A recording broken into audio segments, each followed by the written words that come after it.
दोस्तों, आधार ICS के YouTube channel पर आप सभी का बहुत बहुत स्वागत है। लास्ट क्लास में हमारा वर्ल्ड ज्योग्राफी का पोर्शन हमने कंप्लीट किया था, जिसमें महाद्वीप आपने सब पढ़े थे। सातों महाद्वीपों से संबंधित जो फैक्ट थे वो आपको बताए गए थे। आज हम चर्चा करेंगे भारत के भूगोल की।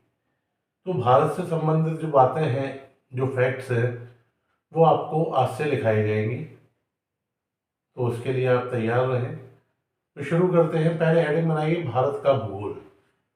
भारत का भूगोल। तो याद रखिए कि भारत की विशालता के कारण भारत को एक उपमहाद्वीप की संज्ञा दी गई है। लिख लीजिए, भारत की विशालता के कारण भारत को एक उपमहाद्वीप की संज्ञा दी गई है। और क्या महत्वपूर्ण है, बहुत सारी चीजें हैं अभी तो इसमें। ठीक है, भारत की आकृति चतुष्कोणीय है। लिखते जाइए, भारत की आकृति चतुष्कोणीय है। यह विश्व का एकमात्र ऐसा देश है, यह विश्व का एकमात्र ऐसा देश है जिसका नाम हिंद महासागर से जुड़ा हुआ है, जिसका नाम हिंद महासागर से जुड़ा हुआ है। अगर अक्षांश की दृष्टि और देशांतर की दृष्टि से बात करें तो भारत पड़ता है लगभग इस जगह। कहाँ? लगभग इस जगह। कर्क रेखा भारत से होकर गुजरती है।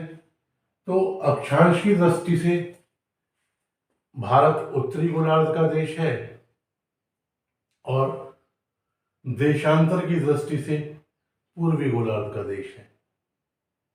ठीक है, इसका विस्तार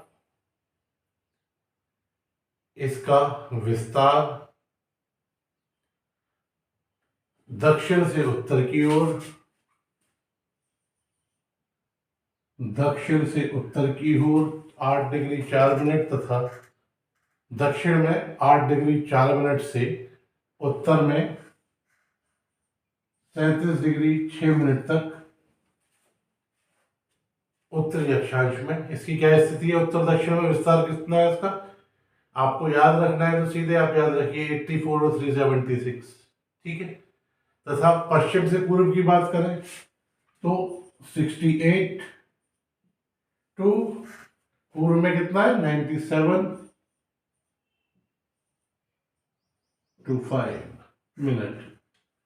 तो इसका विस्तार कितना है?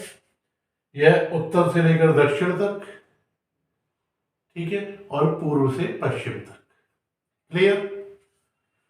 देश का मानक समय, हर देश का एक स्टैंडर्ड टाइम होता है जो ग्रीनविच टाइम से आगे चलती है। तो भारत की मानक समय रेखा कौन सी है? 82.5 डिग्री, 82.5 डिग्री पूर्वी देशांतर। लिख लीजिए, भारत की मानक रेखा या मानक समय रेखा 82.5 डिग्री पूर्वी देशांतर है, जो इलाहाबाद के पास नैनी नामक स्थान से निकलती है। नैनी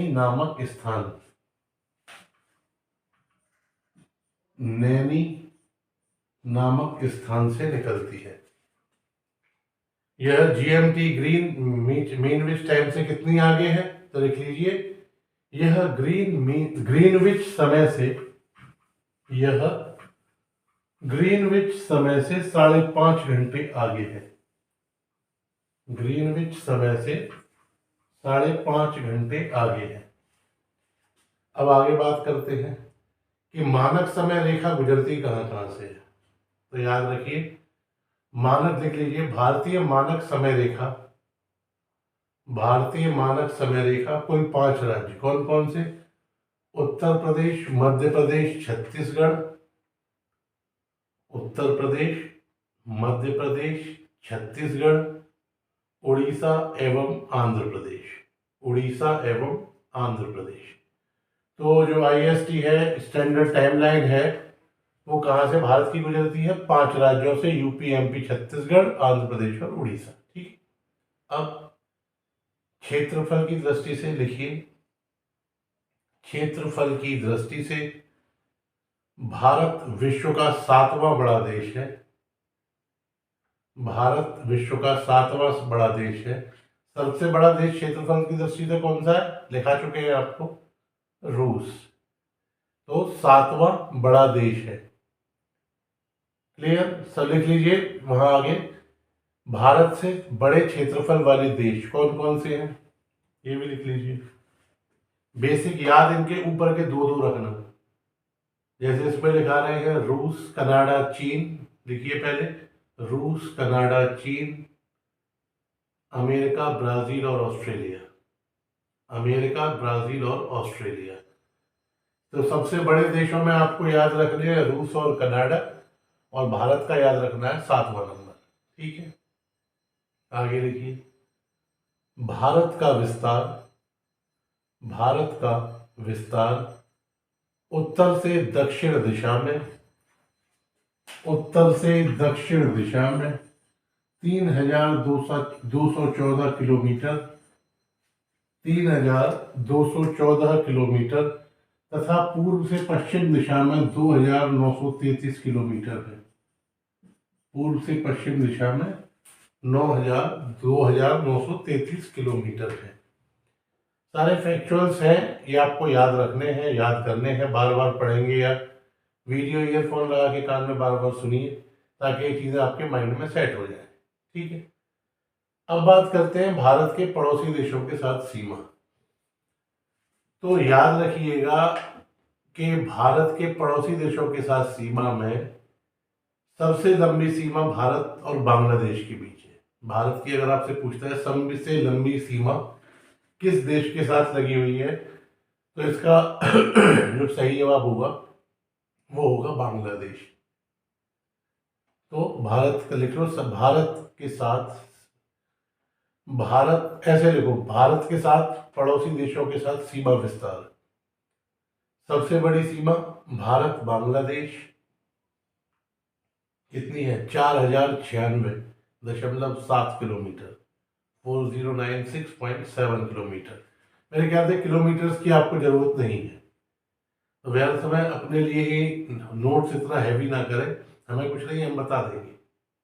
ठीक है, तो भारत और बांग्लादेश लिखना चाहे लिख लीजिए, मैं बोलता जा रहा हूँ फिर भी आपकी सुविधा है।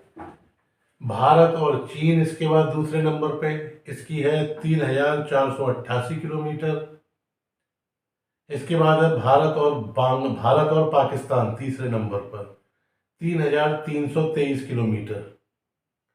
चौथे नंबर पर भारत और नेपाल 1,751 किलोमीटर। बेसिकली शुरू के 4 ही आप याद रखिए, तो आपके लिए ज़्यादा बेटर रहेगा और आप याद भी आसानी से कर पाएंगे। फिर भी कुल 7 देश है, 3 की और लिख लो। भारत और म्यांमार के साथ 1,643 किलोमीटर, भारत और भूटान 699 किलोमीटर, और सबसे छोटी सीमा भारत और अफगानिस्तान 106 किलोमीटर। इसके आगे ब्रैकेट में लिख देना सबसे छोटी सीमा। ये टोटल होता है लगभग 15,106.7 किलोमीटर। कितना, 15,106.7 किलोमीटर। अब बात करते हैं भारत के अंतिम पॉइंट्स के बारे में, लास्ट पॉइंट्स। तो भारत का जो दक्षिणतम बिंदु है, सबसे दक्षिण में, वो है इंदिरा पॉइंट। भारत का जो सबसे दक्षिणतम बिंदु है वो है इंदिरा पॉइंट। किस स्थान पर है ये स्थित है, आपका ग्रेट निकोबार द्वीप पर। कहा, ग्रेट निकोबार द्वीप पर। उसके बाद है इंदिरा कोल। इंदिरा कोल ये सबसे उत्तरी बिंदु है, लद्दाख में यह स्थित है। पश्चिमी बिंदु आपका जो आता है, यह तुम्हारा गुजरात में है, गौर माता। सबसे पश्चिमी बिंदु गौर माता, याद रखिएगा, गुजरात में है ये सबसे पश्चिमी बिंदु। ठीक है, इसके बाद लिख लो सबसे पूर्वी बिंदु किविथु। किविथु ये कहाँ है, यह अरुणाचल प्रदेश में है। किविथु ये कहाँ है, अरुणाचल प्रदेश में। ठीक है, अब याद एक चीज और रखिए कि मुख्य भूमि की दक्षिणतम सीमा कौन सी है? कन्याकुमारी। मुख्य भूमि की दक्षिणतम सीमा, सबसे दक्षिण में कौन सा राज्य किसकी सीमा है? दक्षिणतम तमिलनाडु में कन्याकुमारी। ठीक। अब बात करते हैं, यहां तक लिख लिया है आप लोगों ने आराम से। चलिए अब बात करते हैं पड़ोसी देशों की सीमा पर अवस्थित भारतीय राज्य और केंद्र शासित प्रदेश। तो जो सबसे बेसिक चीज इसमें आपको पढ़नी है कि किस देश की सीमा कितने राज्य, भारतीय राज्यों के साथ जुड़ रही है। ठीक है, आप राज्य चाहेंगे तो राज्य भी लिखते जाइएगा, हम बोलते जाएंगे, लेकिन नंबर आपको याद रखने हैं। सबसे पहले लिखिए चीन, आगे लिख दिए 5 राज्यों के साथ, 5 राज्यों के साथ। ब्रैकेट में राज्य लिखना चाहे लिख लीजिए, लद्दाख, हिमाचल प्रदेश, उत्तराखंड, सिक्किम। लद्दाख, हिमाचल प्रदेश, उत्तराखंड, सिक्किम, अरुणाचल प्रदेश। अगला लिखिए नेपाल। नेपाल में कितने राज्यों के साथ? 5।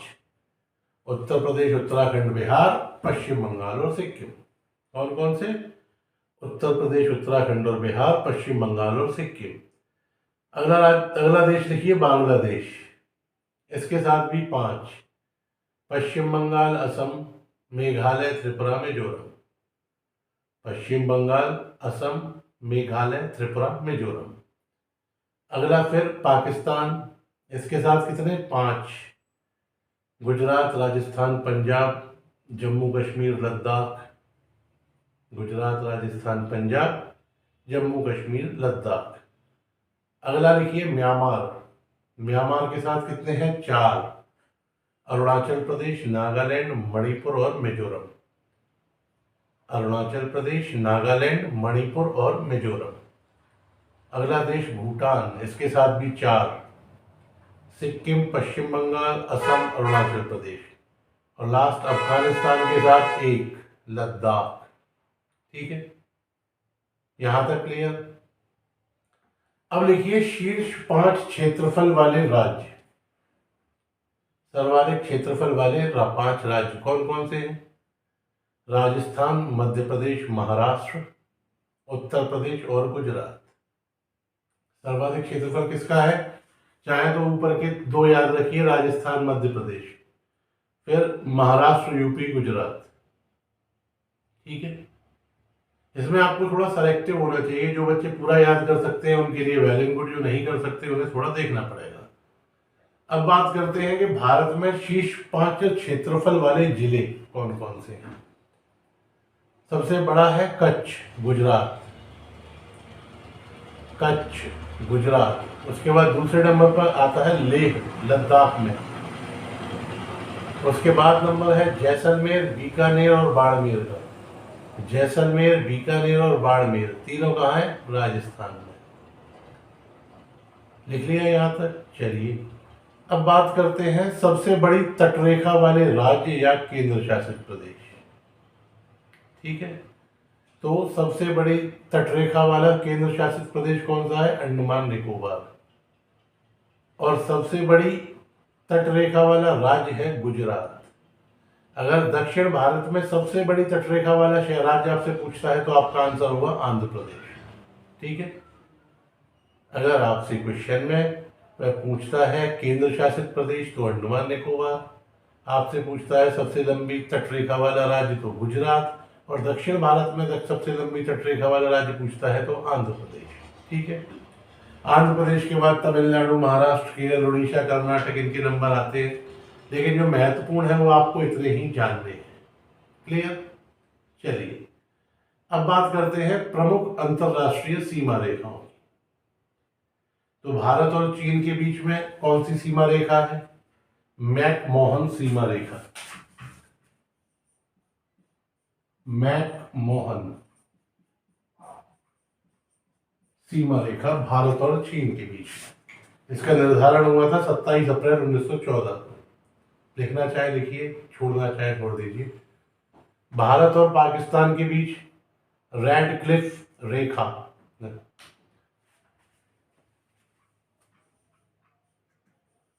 रेड क्लिफ रेडक्लिफ रेखा भारत और पाकिस्तान के मध्य। भारत और अफगानिस्तान के मध्य डूरंड रेखा, डूरंड लिखवा रहे हैं अभी आगे, डूरंड रेखा आगे लिख दीजिएगा इसके ब्रैकेट में, विभाजन से पूर्व। अब यह रेखा पाकिस्तान और अफगानिस्तान के मध्य है। ठीक है, यहां तक क्लियर है, 3 रेखाएं मेन।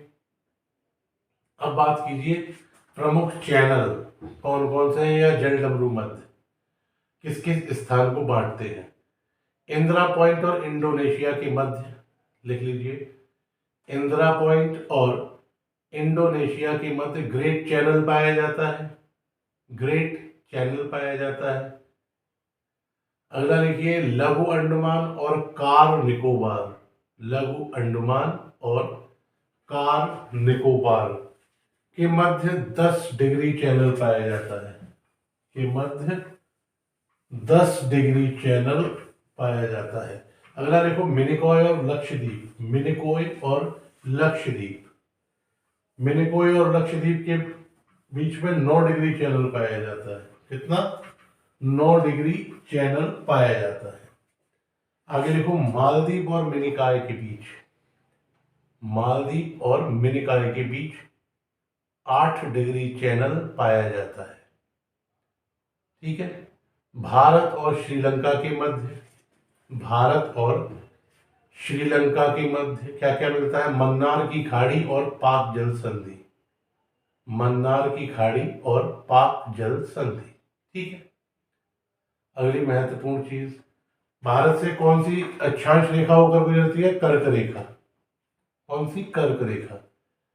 तो लिख लीजिए कर्क रेखा भारत के मध्य से गुजरती है, मध्य से गुजरती है,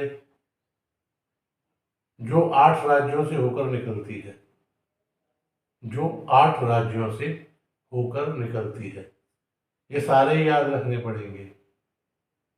गुजरात, राजस्थान, मध्य प्रदेश, गुजरात, राजस्थान, मध्य प्रदेश, छत्तीसगढ़, झारखंड, पश्चिम बंगाल, छत्तीसगढ़, झारखंड, पश्चिम बंगाल, त्रिपुरा और मिजोरम, त्रिपुरा और मिजोरम। ठीक है, यहां तक क्लियर? आगे चलते हैं। अब बात करते हैं भारत की समुद्री जल सीमा के बारे में, प्रादेशिक जल समुद्री सीमा। तो याद रखिए कि समुद्र में क्या होता है, जहां आपकी आधार रेखा है, समुद्री जल की जो आपकी आधार रेखा है, जो आपकी सीमा है, वहां से 12 समुद्री मील आगे तक का जल प्रयोग करने का भारत को पूरा अधिकार प्राप्त है। तो देखिए भारत आधार रेखा से, यह आधार रेखा से 12 समुद्री मील की दूरी तक है। यह प्रादेशिक जल समुद्री सीमा आधार रेखा से 12 समुद्री मील की दूरी तक है। इसके उपयोग का भारत को पूर्ण अधिकार प्राप्त है। ठीक है, संलग्न क्षेत्र, ऐसे क्षेत्र यहाँ पर समुद्री सीमा में भारत सीमा शुल्क वगैरह और वित्तीय अधिकारों की वसूली का अधिकार प्राप्त है। तो लिखिए संलग्न क्षेत्र, संलग्न क्षेत्र यह आधार रेखा से 24 समुद्री मील दूर स्थित है। यह आधार रेखा से 24 समुद्री मील दूर है। यहाँ भारत को सीमा शुल्क की वसूली, यहाँ भारत को सीमा शुल्क की वसूली और वित्तीय अधिकार प्राप्त है। ठीक है, अनन्य आर्थिक क्षेत्र, अनन्य आर्थिक क्षेत्र, ये सागर में ही आगे बढ़ते जा रहे हैं, कहां कहां तक डिवाइड है। अनन्य आर्थिक क्षेत्र यह आधार रेखा से 200 समुद्री मील तक है। यह आधार रेखा से 200 समुद्री मील तक है। यहाँ भारत को वैज्ञानिक अनुसंधान एवं प्राकृतिक संसाधन के दोहन की छूट है। यहाँ भारत को वैज्ञानिक अनुसंधान एवं प्राकृतिक संसाधन के दोहन की छूट है। ठीक है, उच्च सागर, एक और लिख लो, उच्च सागर। अनन्य आर्थिक क्षेत्र के बाद उच्च सागर है, अनन्य आर्थिक क्षेत्र के बाद उच्च सागर है, जहां सभी देशों को समान अधिकार प्राप्त है। अब आपसे कोई पूछ ले एक नॉटिकल माइल, माइल या एक समुद्री मील क्या मतलब, तो याद रखिएगा एक नॉटिकल माइल बराबर होता है 1.8 किलोमीटर। ठीक है, लिखना चाहे लिख भी लीजिए, 1 नॉटिकल माइल या एक समुद्री मील बराबर 1.8 किलोमीटर। क्लियर। अब बात करते हैं कि भारत में विदेशी क्षेत्रों का समावेश क्या है कि 15 अगस्त 1947 को स्वतंत्रता के बाद फ्रांस और पुर्तगाल के अधीन कई क्षेत्रों का भारत में विलय हुआ। ठीक है, कई क्षेत्र ऐसे थे जो कि पुर्तगाल के और फ्रांस के अधीन थे, जिन देशों का विलय भारत में हुआ। तो पुर्तगाल के अधीन क्षेत्र कौन कौन से थे जिनका भारत में विलय हुआ? दादर एवं नगर हवेली, दादर एवं नगर हवेली, दमनदीव, गोवा, दमनदीव और गोवा, ये 3 क्षेत्र किसके अधीन थे? पुर्तगालियों के, जो हमें प्राप्त हुए। और फ्रांस के कौन कौन थे? चंदेर नगोर,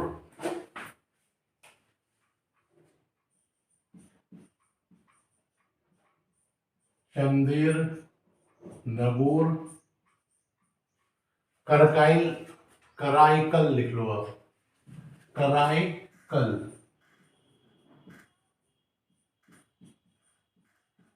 पांडिचेरी, माहे यनम,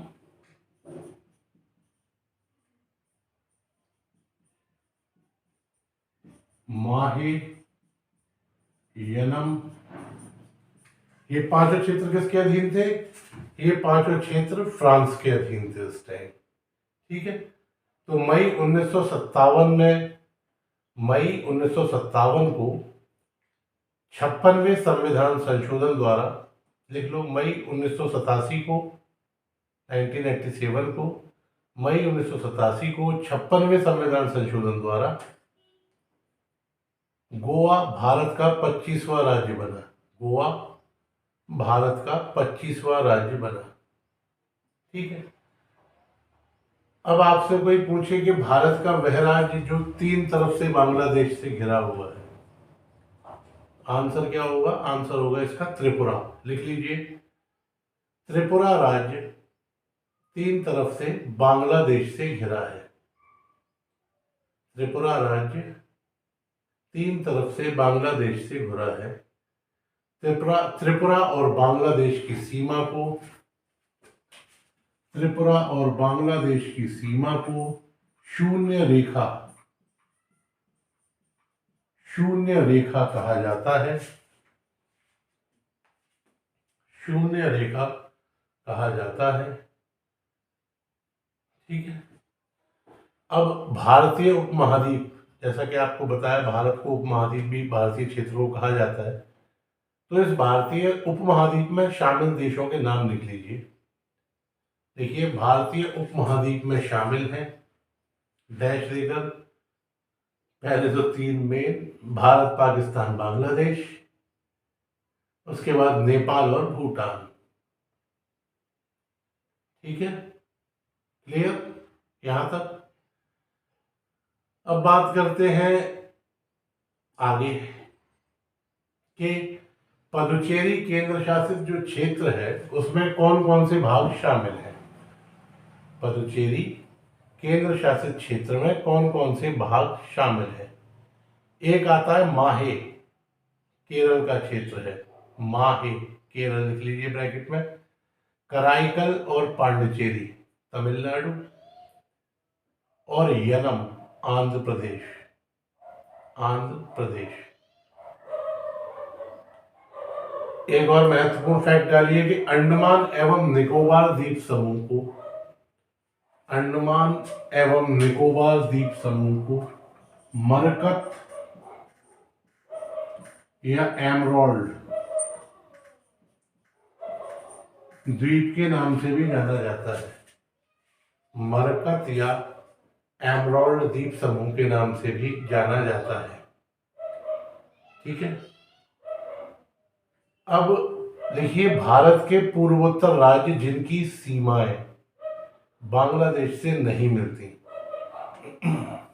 भारत के पूर्वोत्तर राज्य जिनकी सीमाएं बांग्लादेश से नहीं मिलती, कौन कौन से हैं? 4 राज्य हैं, नागालैंड, मणिपुर, अरुणाचल प्रदेश और सिक्किम।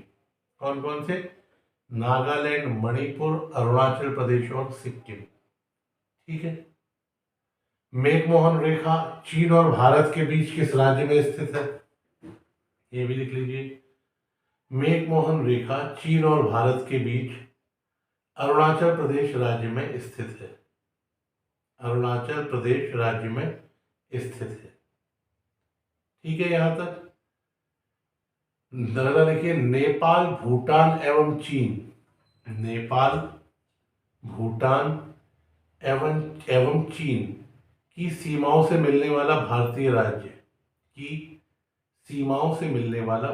राज्य कौन सा है? सिक्किम। मिलने वाला भारतीय राज्य सिक्किम है। ठीक है। तो ये चीजें आपको यहां तक कंक्लूड आज का कर रहे हैं। ये सभी चीजें आपको ध्यान रखनी है, फैक्चुअल इंफॉर्मेशन है भारत और पड़ोसी राज्यों के विषय में। बार बार पढ़िए, सुनिए, जो करना है कीजिए, लेकिन याद आपको रखना होंगे एग्जाम्स के लिए। महत्वपूर्ण चीजें हैं, क्वेश्चंस आते रहते हैं। ये आपको हमने बोला था रिटन में भी आपको ये मिलेंगी सारी चीजें, लेकिन वही बात है, रिटन का कोई पढ़ता नहीं है घर पे जाके। जो आपने यहाँ पढ़ लिया उसके बाद तो नोट्स आप रिवीजन करते हो, हमें इस पर भी डाउट है घर जाके। चलिए, नेक्स्ट क्लास में आपसे फिर से मिलेंगे। आज के लिए